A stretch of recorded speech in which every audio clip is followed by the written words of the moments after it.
Hello everybody and welcome along to One Hub Racing. We are sponsored by Next Level Racing and this is the second part of One Hub Racing's behind the scenes video where me and Nick will be chatting to you about the nitty gritties of the One Hub Racing League. Last time we talked about the league goals and morals, and we also talked about how we would plan for a One Hub Racing season.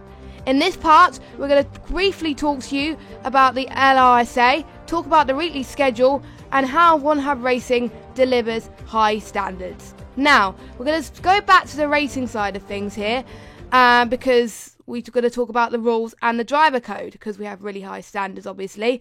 So, how is that managed together so the tiers are managed fairly? Yeah, so obviously the steward's office opens over the weekend. Drivers can submit their videos, give us a little explanation. Then drivers obviously have chance to, give their view if they're involved in something. If there's any big situations, we'll discuss it with the management team. Like any big rule breaks, we'll discuss it with the management team. And then the stewards, we kind of look at it and we kind of, we have standard things for 5 seconds, standard things for 10 seconds, standard things for 15 and so on, and if we feel a particular driver, we'll keep giving these penalties and it's not improving, then we might go to, a driver code. But all these things are built up over seasons of drivers taking advantage or pushing something outside the rules. And eventually you get a set of rule books and you get this driver code that, covers everything that you want it to cover. All drivers, they read it when they sign up. They agree to the driver's code on the form that they fill in, so that they're all aware of what we expect. And the only reason we expect that is so that we can deliver, consistently competitive, fair, and a high standard of racing, and a high standard league.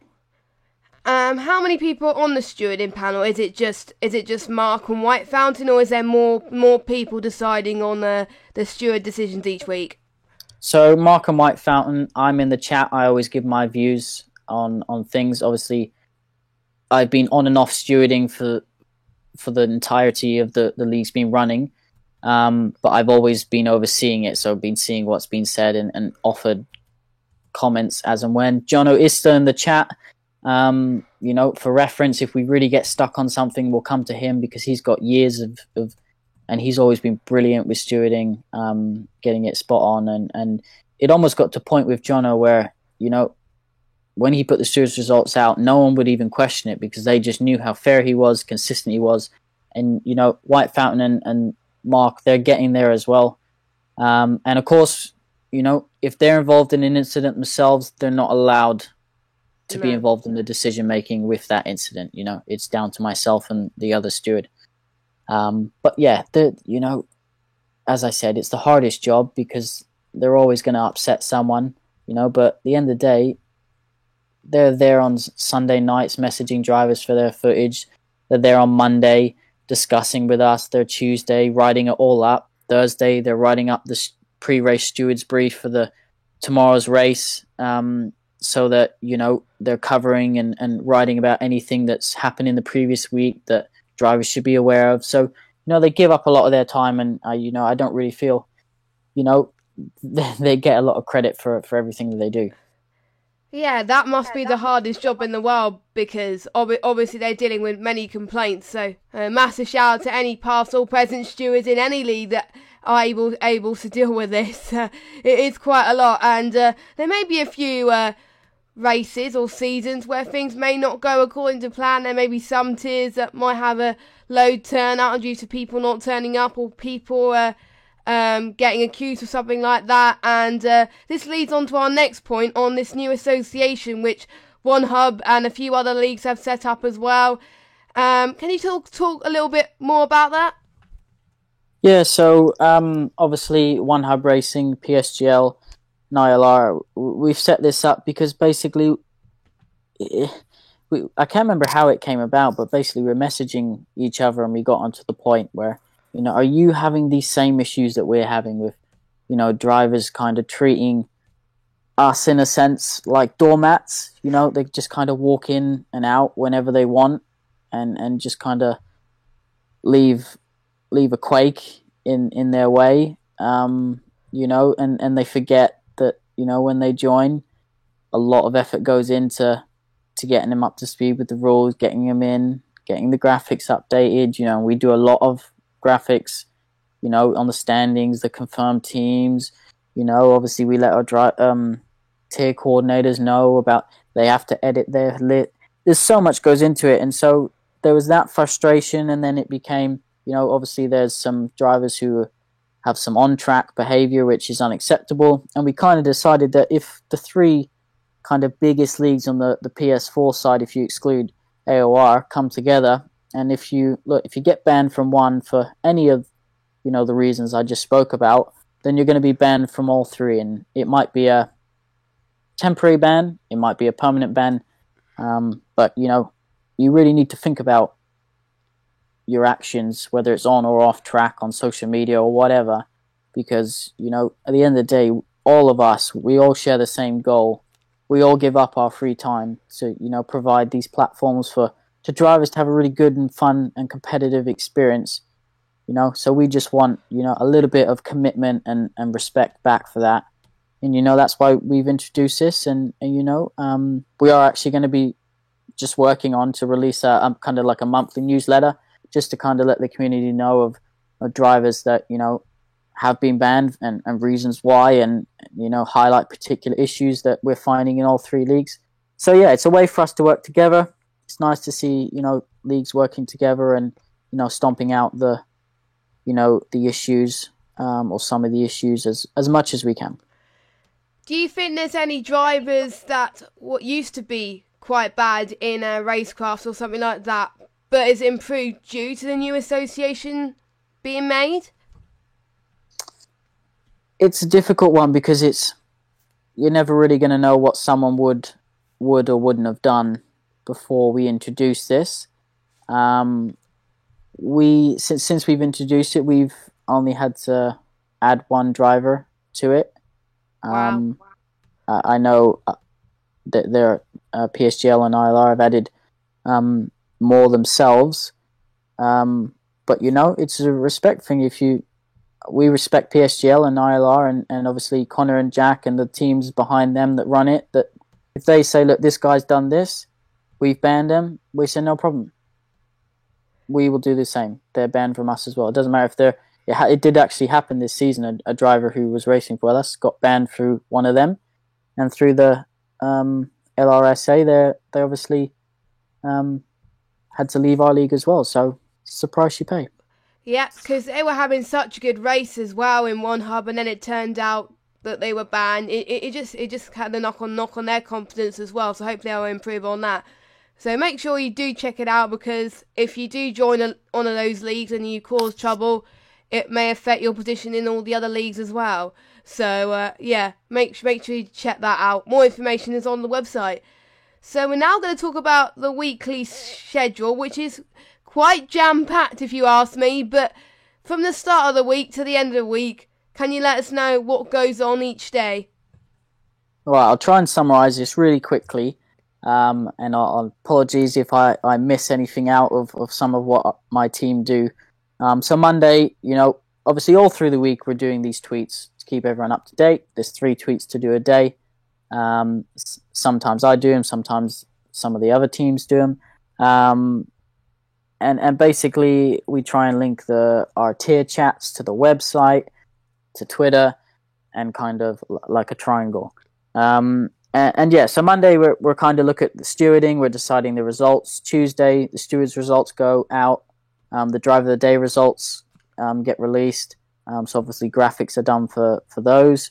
On Wednesday, we're getting ready for media day. So like the history and track guide, the pre-race interviews, all that sort of stuff's done. On the Thursday is obviously media day. So we each have our own jobs to do and to post throughout the day. Standings are obviously updated. So Wednesday night, you've got, kind of Tuesday and Wednesday, you've got Gaza working on the results. Sam then working on the standards, Lukey then getting the graphics ready. That's why sometimes the standings don't go up late till Thursdays, because there are a lot of steps and things involved that to get it up. So yeah, Thursday's media day, so we're constantly linking the chats. I'm on my phone usually most of the day. And then Friday's obviously race day. So obviously, as you know, Jess, there's a lot of things you're liaising with the commentators, to the tier coordinators. Just small things like you're reminding the tier chats of updates and things like that. And then on Friday, you have the races, really exciting. You've got the aftermath, so you're waiting for the chats to start exploding. Who's going to start arguing. Then you're taking mental notes, screenshots. We need to discuss this in the stewards, or we need to discuss this in the management team. Post-race interviews go up. Stewards' office open. The weekend, the stewards' office is open. Driver of the day polls go up. And then once a month, Jess, as you know, your talk show goes up on the Sunday.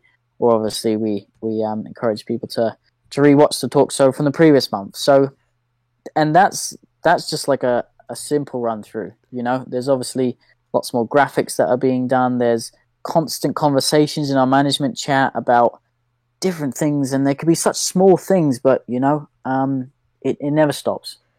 We'll keep an eye on the media side of things, because that's very important, because not many leagues do the media side of things, as in the press conferences and obviously the pre-race interviews. I think that sort of makes the league unique in a way, doesn't it? How important is it to make it as real life as possible to the real life leagues? Yes, obviously, as I mentioned at the beginning, that's really our USP, something that we've always really focused on. Obviously we have the history and track guides. We look at previous seasons, who's hot and who's cold. You've got the team press conference, as you mentioned, the drivers press conference, which gives drivers a really difficult question to answer. And some of them, sometimes the question can be quite insulting or, so it's just about kind of building that excitement for the Friday, and that's what happens in real life on a Thursday. And so that's what happens for us on a Thursday as well. And how many people are involved in that media set? Because it used to be Odems, but now Odems has gone. Do you try to get as many people involved as possible? Because you obviously got the stewarding, you also got the track guide and stuff. Yeah, so obviously you got the confirmed. So you got the graphics side of things, which Lukey will do. He'll then release. He'll update all the standings. He'll update the race premium avatars. He'll update the confirmed teams and drivers, which obviously gets put in all the chats. Jamie does updates the team stats on the website. He also answers a team press conference. He's obviously always doing the waiting list stuff. White Fountain and Mark work together to release the stewards drivers briefing. They do all that themselves, post it themselves. It's all go. Obviously, you've got the history and track guide that I do, the team press conference questions, drivers press conference questions. It's good fun. Yeah, it sounds like it, and that's kind of what made me join the league anyway. So, it is a lot of fun. It's not just turning up to a race every Friday. It's just getting involved and having a lot of fun with it, really. So, that's the weekly schedule out of the way. And now we're going to talk about the nitty-gritty side of things, like the extra things that make the league so great. So, we do have a sponsor. Believe it or not, it is Next Level Racing. I did plug it a bit at the start of the behind the scenes thing. Why did you choose Next Level Racing, and how did you get sponsored by Next Level Racing? Sponsorship's a difficult one because there's a lot of companies out there who are offering things that, when in truth of it, you're not really getting anything for it. It's just about being associated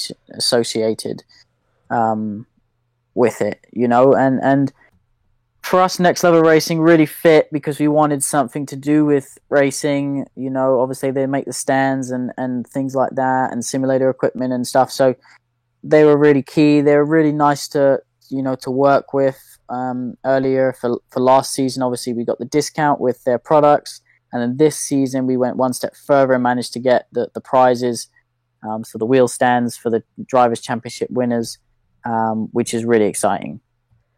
Is it going to be hard trying to get the stuff to them, or is it just going to be more simple than that?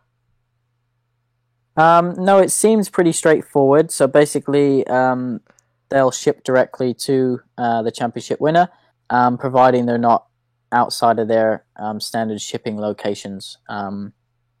So Europe, America is all standard, and then other areas we have to look into.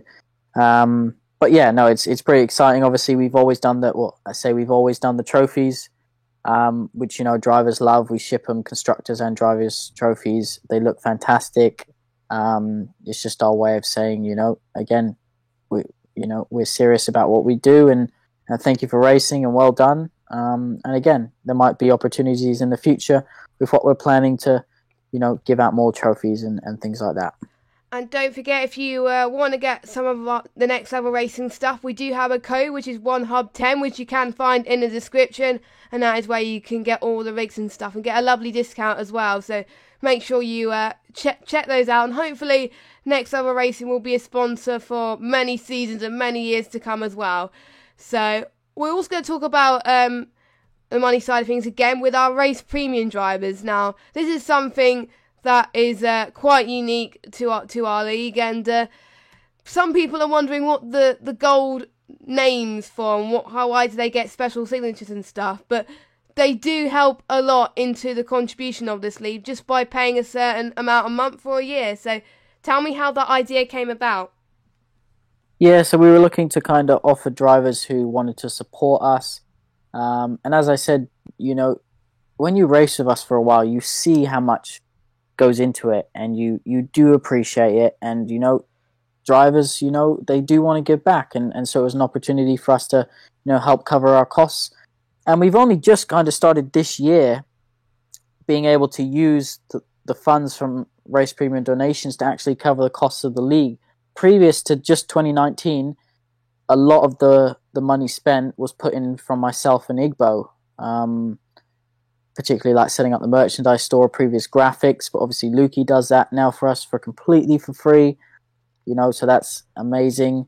And we can really use that to pay for stuff like the trophies and other things that like the website costs. This year, we didn't actually for the first time, myself and Igbo didn't, we used the league was able to run on itself, so it's I think it's so nice that people appreciate what you do and they donate to help keep that going. And it honestly, when donations come through and when people do it year after year or season after season, it really does help us. And just that that email coming through really shows you, do you know what, this really does, guys, this makes it all worth it. Look, and another driver's gone race premium. So anyone who is in a financial position to do so and wants to do so, it is very much appreciated. And then obviously we do try and give the little perks with the gold and things like that, just to say thank you. But yeah, no, we wouldn't be again where we are today without our race premium drivers, so big thanks to them. And like the charity event that we did last year, we donated a lot of the money that we had in our league account to the charities, because we set up that event. And again, we're not here to make money. We're here to put on a great league and give drivers and the community great entertainment and great racing. And what are the perks? Some of the perks that the race premium drivers get, because there might be a few people that may want to get race premium but don't know what the perks of it are. Yeah, so obviously you're guaranteed a race seat. So when you apply at the start of the season, as you know, Jess, seats go really quickly. Yes. I think we filled 80 seats in something like 3-4 days this season, which is just crazy. You get a driver avatar, which is basically has your One Hub Racing stats on, and that appears at the bottom of your profile. So any posts that you do on the website, it appears at the bottom. It's updated every week. Gold branding on the standings and race results. At the start of the season, when you're applying for team contracts, you have a criteria advantage. So some teams will want to obviously have a race premium driver. It'll help your negotiations with that team to getting the seat. And then obviously commentators shout you out in live races just to say thanks. And yeah. All the races went on, like say if it's a short season, like 7 or 8 races or full 21 races, the end of the season goes on. What happens at the end of the season? Yeah, so the season ends. Obviously, it's just that initial. We close off whole week with the stewards' results, standings, all that sort of stuff, and then you have that initial just deep breath where you just the team gets to relax for a minute. You don't have those constant tweets to do, or the messages to the drivers, or updating this or that. So that's a nice relief momentarily, and then obviously. I got to get the trophies out, so it's about getting the drivers' addresses and things like that, ordering the trophies. Obviously, they have to be engraved and that sort of stuff. We ship those out. We love seeing all the tweets from drivers when they arrive and things like that. And then it's just really about looking at the previous season. What did we struggle with? What gave us difficulties? What can we improve on? What would be cool to try? For those of you who don't know, we run 2 seasons on a Formula 1 game, one full one short one. The short one, we always try and do something different. So when this season ends, season 14 will be a full one. It's just ended. And we'll look. So we're going to run a shorter season. So, what can we change up? We've done the previous mandatory 2 pit stop rule. We've done qualifying points before. So there are a few things that we try and change up for the shorter seasons. And then it's just about the planning, discussing that we mentioned at the start of the behind the scenes show tonight. And then it's just about getting ready, getting the website ready, and hitting that refresh button, getting all that excitement buzzing, get the trailer going out, lots goes into the end of the season. But initially, you just have that moment where you take a deep breath and you go, well done, guys. Smashed it again. Let's look forward to the next one. So it's not just the management that take the break, it's also the drivers, the commentators, the coordinators, pretty much everyone to just say well done. So once you reach the end of the season, then you feel like you've done something good as well. So I think that's all we have time for the behind the scenes. If you have any more questions, don't forget you can leave them on the One Hub Racing Twitter account, or you could speak to any of us in the Twitter chat, or any of the management in the PSN chats as well. We're more than happy to ask them that. And thank you very much, Nick, for coming on to speak with me today. It's been brilliant. No, thank you for having me. And just good to chat about how the leagues run and give the community and drivers insight into that. And thank you all very much for watching. And if these videos gave you a proper insight and you're thinking, hey, I want to join this amazing league, keep an eye out when sign-ups open for the next season or mid-season sign-ups, and you can get involved and you can drive in this amazing league, and we'll be very lucky to have you. So yes, we will see you next time for another video and maybe another race, depending on when you're watching this. So bye bye, guys.